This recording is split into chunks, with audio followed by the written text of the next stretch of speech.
Feeling I feel like I am not alone. আমি যদি কখনো প্রেমে পড়ি আবার হয়তো কখন আমি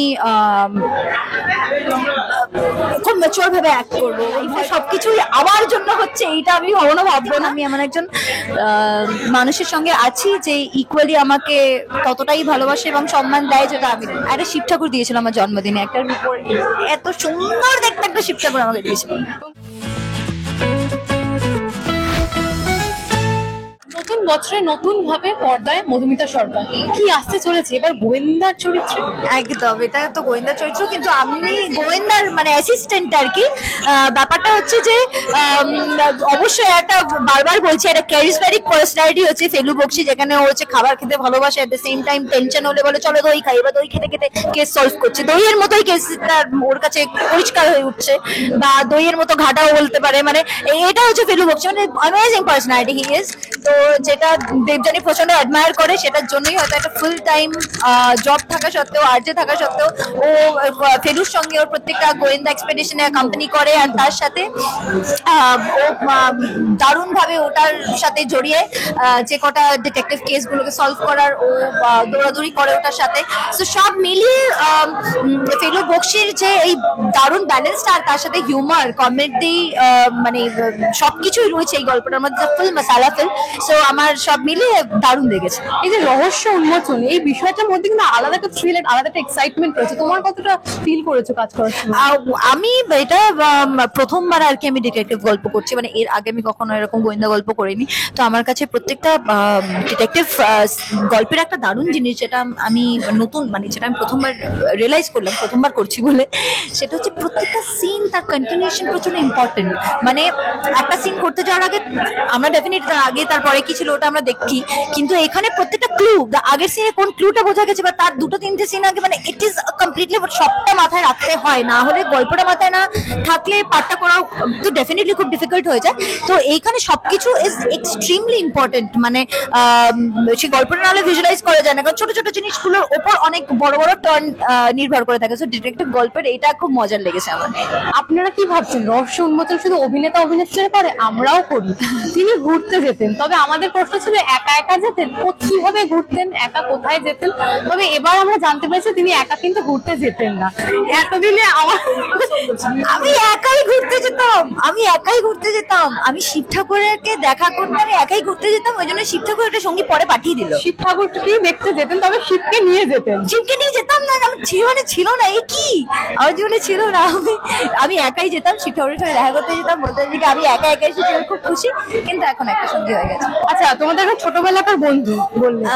ছোটবেলাকার বন্ধু মানে কলেজ টাইম থেকে হয়তো চিনি আমরা একে অপরকে, মাঝে মাঝে ফ্রেন্ড গ্রুপের মধ্যে দেখা হয়েছে আর কি। তারপর আবার আমার 2019-এ আমাদের দেখা হয়েছে, আমরা কথা বলেছি। তারপর আমার মাঝখানে আমরা আমাদের কাজে ব্যস্ত, তারপর আবার 24-এ দেখা হয়েছে। তুমি সে ওল্ড স্কুল লেটার দিয়ে, রোজ দিয়ে ভালোবাসা আবেদন, সেই বিষয়টা পছন্দ করো, নাকি একদম মনেই থাক, মুখে আনবো না সেই বিষয়টা? আমি প্রচন্ড সিরিয়াস একজন মানুষ, মানে লাভ, মানে I love to take responsibility for everything. তো এরকম কোনো ব্যাপার নেই যে কি সব আমার পার্টনারকেই করতে হবে। সো একই জিনিসটা আমি তাকেও বেটার ফিল করানোর জন্য, ভালো ফিল বা স্পেশাল ফিল করানোর জন্য ওই একই জিনিসটা আমিও, একই এফর্টটা আমিও দিতে খুব পছন্দ করি। ইজ গ্লোয়িং, বোঝাই যাচ্ছে। তো আমাদের ব্যাপারটা এটাই আর কি, প্রচন্ড সিরিয়াস। কিন্তু যখন আমি প্রেমে একবার হয়ে গেল, সিরিয়াসলি ঢুকে পড়লাম, তারপর আমি প্রচন্ড ব্যাপারটাতে I am a very entertaining kind of partner as well. আচ্ছা, ভালোবাসার ফিলিংটা কেমন একটু শেয়ার করো না। পুরো পৃথিবীতে আমি একাই প্রেম করছি না, মানে তোমার এই মুহূর্তের ফিলিংটা কেমন, মানে হাউ আর ইউ ফিলিং, মানে is it like butterfly feeling, নাকি it's a different kind of feeling. I feel like I'm not alone. It's a different feeling. It's not like আমি একটা প্রেম করছি বা এরকম কিছু। It's like I have somebody. একজন সঙ্গী যাকে সব কথা বলা যায়। I have someone. মানে এটা যতটা ছোট বাক্য ততটাই একটা ডিপ বাক্য। কখনো ভয় পাও যে হারিয়ে ফেলার ভয়, যে ভয়টা আমরা অনেক সময় পাই, যে ভালো শোনো, যখন ছোটবেলায় প্রেমটা হয় তখন মনে হয় আমার একটা দারুণ এক্সপিরিয়েন্স, আমি যদি হারিয়ে ফেলি। কিন্তু জীবনে অনেক ওঠা পড়া, অনেক কিছু করে যে ম্যাচুরিটিটা আমরা গেইন করি, তারপর আমার অনেক সময় আমি ভেবেছিলাম হয়তো লাইফে আমি যদি কখনো প্রেমে পড়ি আবার হয়তো কখন আমি ইমেচিওর ভাবে অ্যাক্ট করবো, ভয় পাবো বা এইসব এক্সট্রা ইনসিকিউরিটি সব হবে না। কিন্তু আমি যখন এখন বুঝতে পারি এগুলো প্রেমের ornaments. So when you're in love and when you truly feel it, তো এই জিনিসগুলো হবে। So I'm feeling all that again, that means it is a true thing. আমরা সবাই ভুল থেকে শিখি এবং যখন নতুন কিছু স্টেপ নিই সেই সময় ভুলগুলোকে শুধরানোর চেষ্টা করি। এমন কিছু রয়েছে তুমি নিজের মধ্যে বদলানোর চেষ্টা করেছো, রেকটিফাই করার চেষ্টা করেছো? আমি সবসময় প্রবলেম সলভার হওয়ার চেষ্টা করবো না। লাইফে সবকিছুই আমার জন্য হচ্ছে এইটা আমি কখনো ভাববো না। সবকিছুর জন্য নিজেকেই দোষ দেবো সেটা কিন্তু নয়। অ্যান্ড এই পুরো জার্নিটা থেকে আমি যেটা শিখলাম, মানে এই রিলেশনশিপ ইজ দুজনের কেমিস্ট্রি বন্ডিংটা যত স্ট্রং হবে, আই থিঙ্ক এটা মানে একজন মিলে কিছু করতে পারে।